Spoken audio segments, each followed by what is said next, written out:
Everyone, this is Sakina Ali और कैसे बचावाटी आप सभी लोग। तो आज की इस वीडियो में हम लोग बात करने वाले हैं आप लोग की मोस्ट इंपोर्टेंट क्वेश्चन, जो कि हमारा चैप्टर रहने वाला है एसिड बेसिस एंड सॉल्ट्स वाले चैप्टर की। मैंने चैप्टर नंबर फर्स्ट के already most important questions upload कर दिए। अरे मैंने बहुत सारे क्वेश्चंस नहीं लेकर आई हूँ, तो डरने की जरूरत नहीं है तुम्हें। मैं वही क्वेश्चंस लेकर आई हूँ जो सीबीएसई ऑलरेडी बहुत टाइम रिपीटेडली पूछ चुकी है। तो प्रीवियस ईयर की ये कुछ क्वेश्चन है आप लोग की। आज की इस सेशन में 10 क्वेश्चन सिर्फ और सिर्फ रहने वाले हैं हमारे एसिड बेसिस एंड सॉल्ट पे। तो चलिए स्टार्ट करते हैं। सबसे पहले तुम लोगों से यहाँ ये पूछा है कि डिस्टिंग्विश करो एसिड और बेसिस को एज पर अर्हेनियस रिएक्शन। ठीक है, तुम लोग को पता है कि एसिड और बेसिस के बीच में क्या क्या डिफरेंस है, कौन कौन से ऐसे एसिड होते हैं, कौन बेस होता है, कौन कौन से हमारे कंपाउंड्स एसिड कंटेन करते हैं, कौन कौन बेस कंटेन करता है। तब तुम लोग को अर्हेनियस रिएक्शन के ऊपर इसको डिस्टिंग्विश करना है, मतलब डिफरेंसेस इसके लिखने हैं। यहाँ तुम लिख सकते हैं एसिड, यहाँ तुम लिख सकते हो बेस। ठीक है, now my second question is which of the following metals react with dilute HCl। अब डाइल्यूट HCl के साथ कौन से मेटल रिएक्ट करते हैं, साथ ही साथ इनका हमें क्या बताना है, रीजन भी बताना है। तो जैसे मैं अगर बात करूं HCl को कॉपर से रिएक्ट करवा, तो बच्चा पार्टी CuCl बनेगा, यहाँ ZnCl बन सकता है, सेम PbCl बन सकता है, एंड अगर Mg की बात करूं तो यहाँ MgCl बन सकता है। बताओ कौन कौन सा रिएक्ट करेगा और क्या बन रहा होगा और उसका क्या रीजन है। ठीक है, नाउ माय नेक्स्ट क्वेश्चन। इस टाइप के क्वेश्चंस बहुत आते हैं, 2-2 नंबर में भी आ सकते हैं, आपके 1 नंबर में भी पूछे जा सकते हैं। तो तुम लोग को ये चीजें पढ़कर जानी है। रिएक्शंस के अलावा ये चीजें बहुत इंपॉर्टेंट है।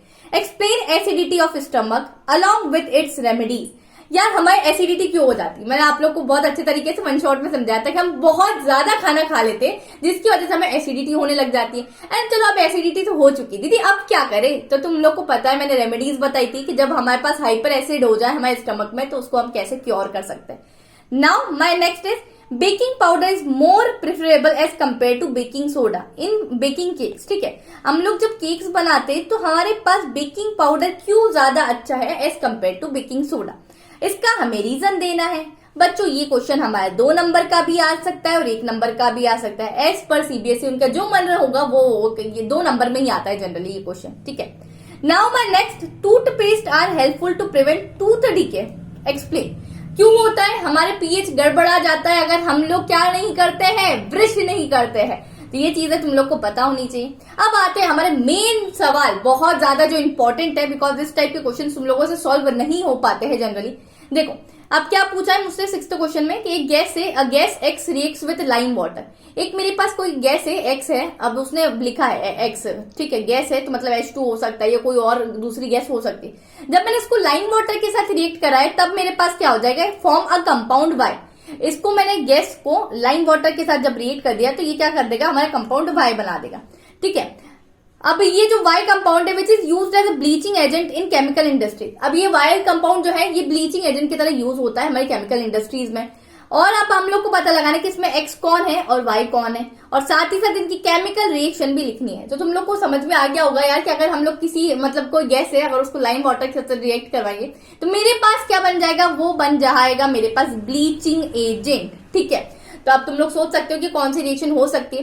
अगर बच्चा तुमसे इस टाइप के सवाल सॉल्व नहीं हो रहे हैं, ठीक है, बहुत सी बार क्या होता है कि हम लोग से ना इस टाइप के क्वेश्चन हम लोग देख के थोड़ा सा डर जाते हैं कि जिसमें हम लोग को X कंपाउंड पहचानना होता है, Y कंपाउंड पहचानना होता है, तो ये तुमसे धीरे धीरे सॉल्व हो जाने लगेंगे। तुम लोग को चिंता करने की जरूरत नहीं है, बिकॉज जैसे जैसे तुम सेल्फ स्टडी करोगे ना, अभी तक तुम लोगों ने किसी टीचर से पढ़ा होगा या फिर अभी तक हमने सिर्फ एनसीईआरटी की एक्सरसाइज सॉल्व की थी, तो जैसे जैसे तुम प्रैक्टिस करोगे, जैसे जैसे ज्यादा सेल्फ स्टडी करोगे, ज्यादा क्वेश्चन सॉल्व करोगे, ये तुमसे सॉल्व होने लग जाएंगे। अब यार सेल्फ स्टडी एकमात्र ऐसी चीज है जिससे तुम बहुत अच्छे नंबर ला सकते हो। तो जितनी ज्यादा सेल्फ स्टडी करोगे उतने ज्यादा कॉन्सेप्ट क्लियर होने लग जाएंगे। सिर्फ और सिर्फ 2 महीने बचे बचा पार्टी, तो तुम लोग को ज्यादा से ज्यादा सेल्फ स्टडी करनी ही है। अब यार हो सकता है कि तुम लोग को सेल्फ स्टडी करते वक्त किसी भी क्वेश्चन में प्रॉब्लम आ सकती है, जैसे इस टाइप के क्वेश्चन है, ये टाइप के क्वेश्चन है, और उस टाइप पे हमारे पास ना कोई भी ट्यूटर दीदी अवेलेबल नहीं होता, ना कोई टीचर होता है जिससे हम लोग रीच आउट कर सके। बहुत सारे बच्चे रात को स्टडी करते हैं, जैसे रात को 12 बज रहे हैं या फिर 1 बज रहा है, या सुबह स्टडी करते हैं, तब हमारे पास कोई भी टीचर अवेलेबल नहीं होता। तो उस टाइम पे बच्चा पार्टी आप क्या करोगे, तो उस टाइम पे तुम्हारी हेल्प करेंगे यहाँ फीलो एप्लीकेशन। फीलो एप्लीकेशन में क्या है कि आप लोग 60 सेकेंड्स के अंदर अंदर एक टीचर से कनेक्ट हो सकते हो। लेट अस सपोज तुम्हें ये क्वेश्चन क्वेश्चन नहीं समझ में आया तो तुमने क्या करा, इस क्वेश्चन का फोटो खींचा, उसे क्रॉप करा और फीलो एप्लीकेशन पर भेज दिया। 60 सेकंड के अंदर अंदर एक टीचर तुमसे कनेक्ट हो रहा होगा 1-to-1 लाइव इंटरेक्शन के थ्रू एक वीडियो कॉल पर, तुम्हारे पूरे कॉन्सेप्ट को क्लियर कर रहा होगा। अगर तुम्हें ये क्वेश्चन नहीं समझ में आया तो ये क्वेश्चन पूरा एक्सप्लेन करके देंगे। साथ ही साथ अगर तुम्हें कोई टॉपिक भी नहीं समझ में आया तो वो टॉपिक भी आप लोग को एक्सप्लेन करके देंगे। अगर आप लोग को एक बार नहीं समझ में आया तो आप लोग दूसरी तीसरी बार उनसे पूछ सकते हैं। तो आप लोग जाके लिंक डिस्क्रिप्शन में दे दिए, तो आप लोग फीलो एप्लीकेशन डाउनलोड कर सकते हो। बिकॉज 2 महीने बचे, फीलो जैसी कुछ अच्छी एप्स को हमारे पास रखो एंड जो डिस्ट्रैक्शन पैदा करती है उन चीजों को हटाओ और अभी से पढ़ने लिखने पर ध्यान दो, प्रैक्टिस करो, सेल्फ स्टडी करो, सभी क्वेश्चंस बनने लगेंगे। साथ ही साथ 7th क्वेश्चन है, state the chemical name of plaster of Paris, right the chemical equation two show the reaction between plaster of Paris and water. तो कुछ नहीं करना, ये तो बड़ा आसान सा है कि हम लोग को केमिकल नेम बताना है प्लास्टर ऑफ पेरिस का, फिर उसकी रिएक्शन लिखनी है। 8th क्वेश्चन, ये थोड़ा सा हार्ड लगेगा आप लोगों को। A compound X of sodium is commonly used in making crispy pakora, ठीक है। It is used for curing acidity in the stomach. Identify X, what is the chemical formula, state the reason which take place when it is heat during cooking. तो तुम लोग को ये पता लगाना है कि एक हमारे पास कंपाउंड X है। अभी X कंपाउंड क्या है, सोडियम का है, जो यूज होता है हमारा पकोड़ा वकोड़ा बनाने में किचन में, ठीक है। ये तुम लोग को ध्यान रखना है। अब साथ ही साथ ये एसिडिटी भी क्योर करता है। तो अब तुम लोग सोचो कि घर में ऐसी कौन सी चीज होती है कि जब हम लोग हाइपर एसिडिटी हो जाती है, जब हमारे पास मेडिसिन नहीं होती तो हम लोग किस चीज से काम चलाते हैं, ठीक है। नेक्स्ट क्वेश्चन है मेरे पास कि व्हाट इज एनहाइड्रस सॉल्ट। तो ये भी बहुत ज्यादा पूछा जाता है, तो तुम लोग को इसकी डेफिनेशन वगैरह याद कर लेना तुम लोग, ठीक है, लर्न कर लेना। Why should curd and sour substance not kept in brass and copper vessels?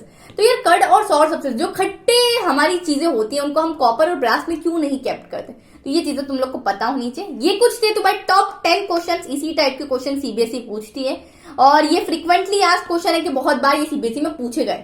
अब मैं बात करती हूँ कुछ 1 मार्क्स के क्वेश्चन जो सीबीएसई हमेशा पूछते हैं कि 1 मार्क्स में किस टाइप से क्वेश्चन तुम्हें पूछे जा सकते हैं। तो बच्चों अगर मैं बात करूँ 1 मार्क्स क्वेश्चन की, तो तुमसे पूछा जा सकता है कि प्लास्टर ऑफ पेरिस किस चीज से बना होता है, तो हमें पता है जिप्सम से बना होता है। Chemical formula of baking soda, तो आप लोगों को पता है NaHCO3।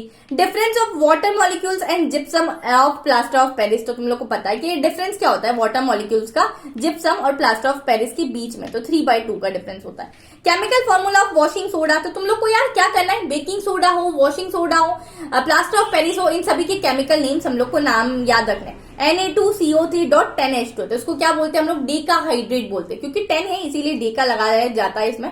Sodium carbonate decahydrate.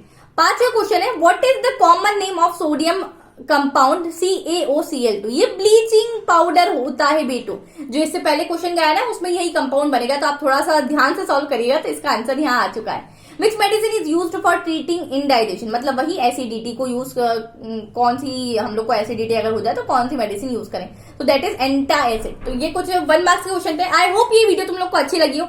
साथ ही साथ इसकी पूरी पीडीएफ मैं आप लोग को टेलीग्राम ग्रुप पर डाल दूंगी, तो आप लोग मेरा टेलीग्राम ग्रुप डिस्क्रिप्शन से लिंक से आप लोग ज्वाइन कर सकते हैं, जहां की आप लोग को मिल जाएगी ये पूरी कंप्लीटली पीडीएफ। एंड साथ ही साथ मैं नेक्स्ट वीडियो में आप लोग के लिए लेकर आने वाली मेटल्स एंड नॉन मेटल्स के हमारे मोस्ट इंपॉर्टेंट क्वेश्चन एंड साथ ही सभी चैप्टर्स के हम लोग मोस्ट इंपॉर्टेंट क्वेश्चन कर रहे हूँ।